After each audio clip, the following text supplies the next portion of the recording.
আমাদের দেশের যেইভাবে উন্নয়নের কথা ছিল সেইভাবে উন্নয়ন আমরা করতে পারি নাই। মুসলিম, হিন্দু, বৌদ্ধ, খ্রিস্টান সকল জাতের সকল ধর্মের মানুষ যেভাবে ঐক্যবদ্ধভাবে দেশটাকে গড়ার কথা ছিল সেইভাবে আমরা করতে পারি নাই।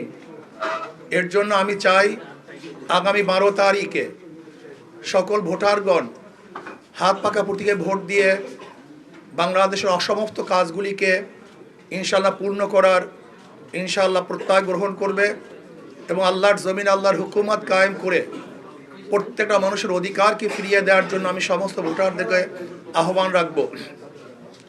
যদি কোরআন ও সুন্নাহর আইন বাস্তবায়ন করতে পারি তাহলে সাম্য, মানবিক মর্যাদা, সামাজিক ন্যায় বিচার প্রতিষ্ঠিত হবে, প্রত্যেকটা মানুষ অধিকার পাবে। শুধু তাই নয়, আমি শুধু মানুষই বলবো না, ইসলাম হুকুমাত হয় তাহলে মানুষের সাথে সাথে প্রত্যেকটা মাখলুকাত ইনশাআল্লাহ তারা নিরাপত্তা পাবে। এর জন্য আসুন আগামী নির্বাচন যেন সুস্থ হয়, এর জন্য প্রশাসক যারা প্রশাসনে আছেন আমি তাদেরকে অনুরোধ করব, দীর্ঘদিনের আশা এবং আকাঙ্ক্ষা নির্বাচন হতে যাচ্ছে, কোনো অবস্থায় যেন প্রশাসন কোনো দিকে ঝুঁকে না যায়। আমরা এই দিনে লক্ষ্য করতেছি প্রশাসনের যে ঢিলা ঢালা অবস্থা, তাতে এক সুষ্ঠু নিরপেক্ষ গ্রহণযোগ্য নির্বাচন দিতে পারবে কি না জনগণ সন্দেহ করছে।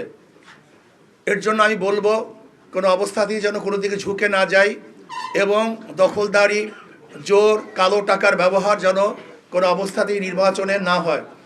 আমি সাংবাদিক বন্ধুদেরকে বলবো, আপনারা জাতির বিবেক, আপনারা যদি ইনশাআল্লাহ বস্তুনিষ্ঠ সংবাদ পরিবেশন করেন এবং জাতির প্রত্যেকটা প্রকৃত অবস্থা যদি তুলে ধরেন তাহলে ইনশাআল্লাহ এ দেশ সঠিক পথে চলতে বাধ্য।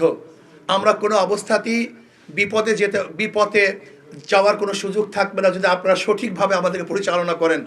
কিন্তু আপনারা যদি ন্যায়, নিষ্ঠা এবং বস্তুনিষ্ঠ সংবাদ পরিবেশন না করেন তাহলে জাতি গুমরাহির দিকে যাবে, অন্ধকারের দিকে যাবে।